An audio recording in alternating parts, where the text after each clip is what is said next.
SNL in Review, Mother's Day Edition. The annual May tribute to motherhood has become recent fodder for the live late-night NBC variety series, dating back to at least when Betty White came to host. This evening's host was one of the returning cast members who honored White in that special Mother's Day Saturday Night Live. It's Maya Rudolph. Tonight is her third time hosting, though she was just back at 8H during the Kate McKinnon episode. Rudolph is a legendary comedic actress and pioneering female cast member, which is why tonight's former SNLer/commentator extraordinaire is Denny Dillon. This is her take on Rudolph's legacy and talents as a performer. If I'm feeling blue, I know what to do. I just watch Maya Rudolph. How about you? I YouTubed the SNL sketch of her singing The Star-Spangled Banner. She never fails to make me laugh till I cry. She is a comic genius, bold and original. She comes at her characters with gusto and confidence, be they Oprah, Beyoncé, Donatella, or new ones like Molly on Apple TV's Loot. They are all effervescent as she is. A complete original.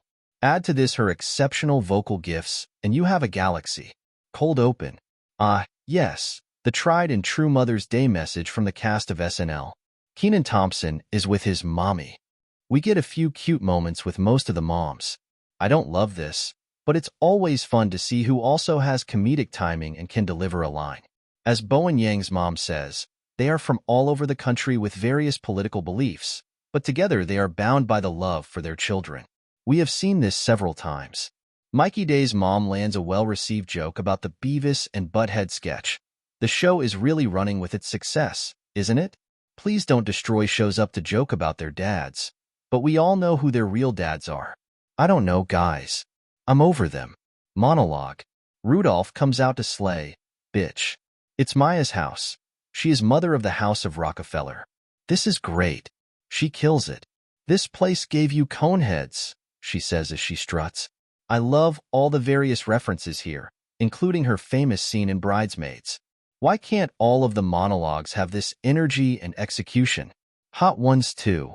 This is a sequel to the season 46 Hot Ones spoof with Rudolph's, now Cowboy Carter-flavored, Beyoncé. I am Zoel, she intones as the Ghostbusters poltergeist after consuming a very intense spice. Kenan Thompson, as her assistant, giggles a bit while putting lotion all over her. Beyoncé has become a staple for Rudolph on the show. She first popped up over 20 years ago as a character during the Prince show sketch, then more recent one-offs like the Baby Blue Ivy sketch. Please Don't Destroy, Explore page.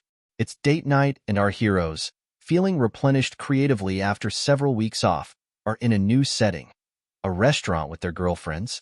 The ladies are bonding over what the algorithm recommends for them on IG.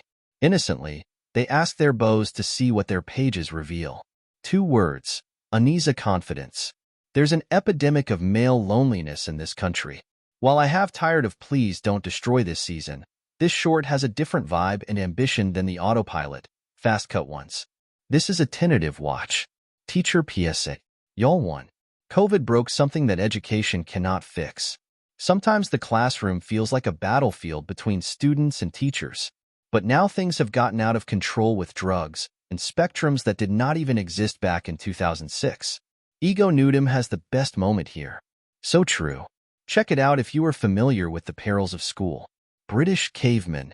For 1000 BC research reveals how these primitive beasts looked and even sounded. Lots of British dialects and tropes are explored. There is some good character work here, particularly from Rudolph and narrator James Austin Johnson. But skip this. It's silly and life is too short. Can you pick me up?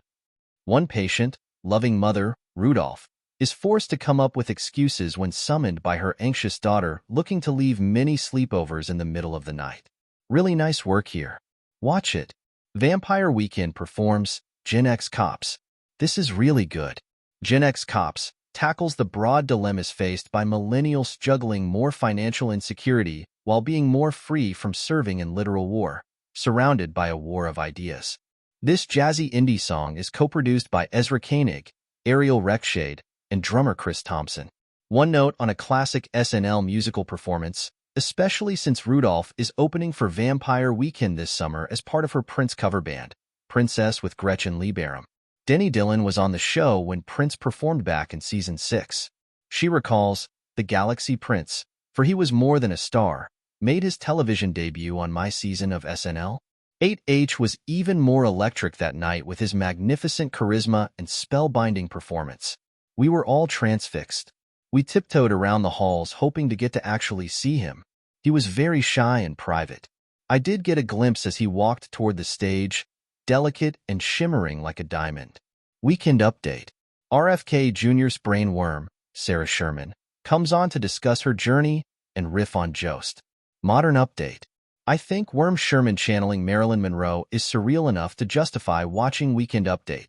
Some gift ideas for Mother's Day from a woman who says she's not mad, Heidi Gardner. She also hates Jost. Vintage Gardner performance. I think many people will find this relatable. Legendary actress Dawn Faraway shows up to set for Tip Top Coffee. She has a reputation for being difficult, but initially seems very game. Turns out she has never had coffee before, and her doctor told her to abstain from it. Hijinks ensue. Crew members are fired and toots are heard. Lots of flatulence and sound effects humor in this episode. Not sure it's worth the click. Vampire Weekend performs Capricorn. Capricorn is about identity and dissonance. Another good one. Nurse Appreciation. Another warm, heartfelt tribute to the work done by an overlooked segment of society. In this case, nurses who look after the elderly. It's not bad, but we have just seen a few of these throughout the episode already. Rudolph and Nudum do good work. Lanzetti's lawn care. They do it all. Mulching, weeding, whatever. Their one guarantee? This company will not sleep with your wife. Day and Rudolph's owners only hire the sexless and socially awkward. James Austin Johnson steals the show with a nice Eminem riff. Things take a dark turn in this one. Typical 10-1. Final thoughts. Huge thank you to the great Denny Dillon for her thoughts. Recently, she guest starred on David Schwimmer's new series Goosebumps and is now putting the finishing touches on her book of memoirs, which has a title too good to share and will include stories of her experience on SNL. Keep an eye out for that and all things Denny. Everyone should read Bronwyn Dausma's thoughts on SNL, but especially this blog post. Really sharp.